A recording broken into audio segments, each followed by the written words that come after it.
हम आपको बताएंगे सिंधु रक्षक की इनसाइड स्टोरी। आईएनएस सिंधु रक्षक को डूबे 2 दिन बीत चुके हैं, लेकिन अब उन 18 नौसैनिकों की तलाश जारी है जो इस हादसे में लापता हो गए थे। नेवी के गोताखोरों की टीम को 60 घंटे के सर्च ऑपरेशन के बाद 3 शव मिले हैं। तबाही के मलबे के बीच अभी उन 15 जवानों की खोज जारी है जो उस वक्त पनडुब्बी में सवार थे।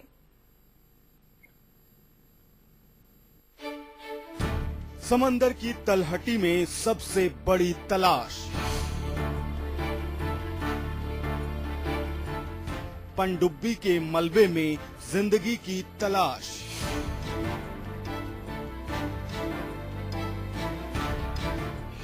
साठ घंटे का सर्च ऑपरेशन, गोताखोरों को मिले 3 शव। 16 नौसैनिक अब भी लापता। समंदर में सर्च ऑपरेशन जारी।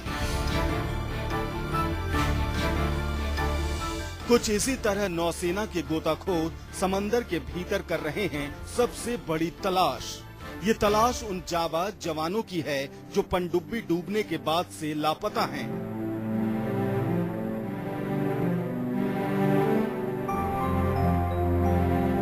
चौदह अगस्त की रात पनडुब्बी में धमाके के वक्त 18 नौसैनिक मौके पर मौजूद थे।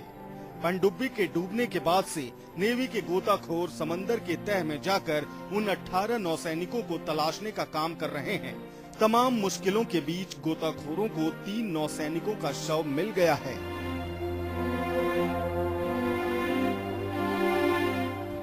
नेवी के मुताबिक डूबी हुई पनडुब्बी में समंदर का पानी घुस चुका है।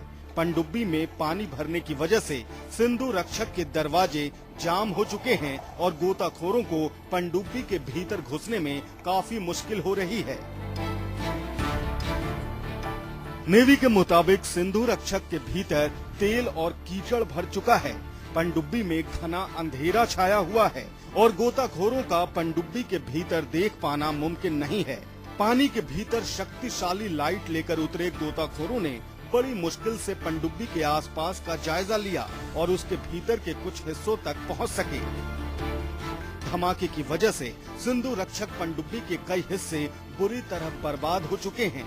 पनडुब्बी के टूटे दरवाजे और टूटी हुई सीढ़ियों के बीच गोताखोरों को सर्च ऑपरेशन में काफी मुश्किलें हो रही हैं। यही वजह है कि 60 घंटों की तलाशी अभियान के बाद गोताखोर केवल 3 नौसैनिकों का शव निकालने में कामयाब हो सके।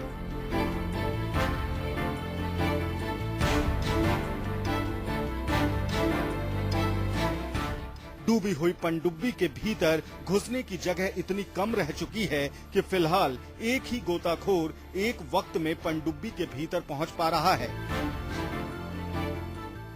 शुक्रवार को पनडुब्बी के कंपार्टमेंट में गोताखोरों को 3 शव दिखाई दिए, जिनमें से 2 शवों को सुबह निकाला गया। नेवी के मुताबिक आग लगने की वजह से शव बुरी तरह झुलस चुके हैं और शव से मरने वाले की पहचान करना मुश्किल है। नौसेना अब डीएनए टेस्ट के जरिए शवों की पहचान करेगी। नेवी के मुताबिक पनडुब्बी की हालत देखने के बाद उम्मीदें खत्म होती जा रही हैं।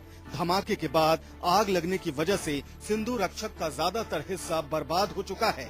ऐसे हालात में पनडुब्बी में मौजूद नौसैनिकों की जान बचना बेहद मुश्किल दिखाई दे रहा है। आग लगने की वजह से पनडुब्बी में स्टील की मोटी चादरें भी पिघल गई हैं। समंदर के भीतर उतरे गोताखोर तबाही का जो मंजर देख पा रहे हैं, उसमें किसी भी इंसान का जिंदा बच पाना किसी चमत्कार से कम नहीं होगा। सिंधु रक्षक के मलबे से कई जरूरी उपकरण और सामानों को निकालने की भी चुनौती है, लेकिन फिलहाल नेवी अपने नौसैनिकों की तलाश में जुटी है। तलाशी अभियान खत्म होने के बाद पनडुब्बी में मौजूद हथियारों और आग से बची मशीनों को निकालने का काम शुरू किया जाएगा। सिद्धांत मिश्रा, मुंबई, न्यूज़ 24।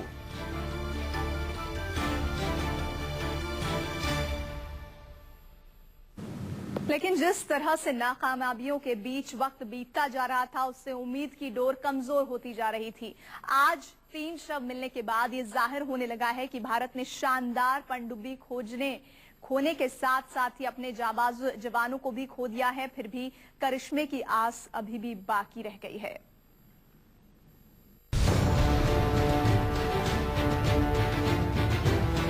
धधकती हुई पनडुब्बी में नौसेना के इन जाबाजों समेत 18 नौसैनिक सवार थे। तस्वीरों से अंदाजा लगाना मुश्किल नहीं कि पानी में डुबकी लगाने वाली पनडुब्बी किस तरह आग के गोले में बदल गई थी। आग में फंसे इन नौसैनिकों का क्या हुआ, ये अब तक पता नहीं चल सका है। सिंधु रक्षक के डूबने के बाद समंदर में उतरे गोताखोर इन्हीं नौसैनिकों की तलाश में जुटे हैं, लेकिन उम्मीदों की रोशनी के बीच घंटे दर घंटे बीतते जा रहे हैं। 60 घंटे के सर्च ऑपरेशन के बाद उम्मीद में बैठे 18 परिवारों के लिए जो खबर आई वो बेहद निराश करने वाली है। गोताखोरों को शुक्रवार की सुबह पनडुब्बी से 3 शव मिले, शव भी ऐसे जिसे देखकर पहचानना नामुमकिन। इंतजार का लम्हा जितना लंबा हो रहा है, उम्मीद की डोर उतनी ही कमजोर होती जा रही है। 14 अगस्त की रात सिंधु रक्षक पर जम्मू कश्मीर के उधमपुर के रहने वाले नौसैनिक केवल सिंह भी तैनात थे, लेकिन सिंधु रक्षक की जल समाधि के 60 घंटे बाद भी केवल का कोई सुराग नहीं मिल पाया है। घर वालों की उम्मीदें नाउम्मीदियों में तब्दील हो रही हैं। बेटा जिंदा है या शहीद हो गया, कुछ पता नहीं। हमें आज दिन तक अभी हम भटक रहे हैं। हमें कोई भी मैसेज नहीं किसी से भी मिल रहा है कि हमारा बेटा कहाँ है, कहाँ मिलेगा, है या नहीं है। कानपुर के आलोक कुमार साहू सिंधु रक्षक पर बतौर लेफ्टिनेंट कमांडर तैनात थे। सिंधु रक्षक हादसे का शिकार आलोक भी हुए। मुंबई में रह रही आलोक की पत्नी ने हादसे की अगली सुबह घर वालों को खबर दी तो आलोक के माता पिता और भाई सभी मुंबई के लिए रवाना हुए। फिलहाल कानपुर के घर में ताला बंद है और पूरे मोहल्ले में मातम पसरा है। सेना के अधिकारी थे, पनडुब्बी जल गई मुंबई में, इसलिए हम बड़े दुख के साथ ये कह रहे हैं कि जो उनके साथ ये हादसा हुआ। हाँ, आलोक साहू जो हम लोग के मोहल्ले के रहने वाले हैं, बाबूपुरवा के, और इनके साथ जो हादसा हुआ बड़ा दुख की बात है। और इनका परिवार जो है कल ही यहाँ से रवाना हुआ है रात में। हम लोग के पास रात में ही न्यूज आई थी इस बात की। गम और शोक की लहर कानपुर से केरल तक है। केरल की राजधानी तिरुवनंतपुरम के रहने वाले लेफ्टिनेंट कमांडर आर वेंकटराज भी सिंधु रक्षक पर तैनात थे। हादसे के बाद वेंकटराज के घर क्या पूरे मोहल्ले में गम का मंजर है। बहरहाल ये तो महज चंद परिवारों के दर्द की दास्तान है। दर्द और गम का ये मंजर देश के उन सभी 18 परिवारों में एक जैसा है जिनके बेटे सिंधु रक्षक हादसे के बाद से लापता हैं। मायूसी के बीच नौसेना ये भी मान रही है कि पनडुब्बी के भीतर हुई तबाही में किसी की जान बच जाना किसी करिश्मे की तरह ही होगा। मंगलवार की देर रात करीब 12 बजे मुंबई के कोलाबा तट पर नेवी डॉकयार्ड में भारत की शान समझी जाने वाली पनडुब्बी INS सिंधु रक्षक खड़ी थी।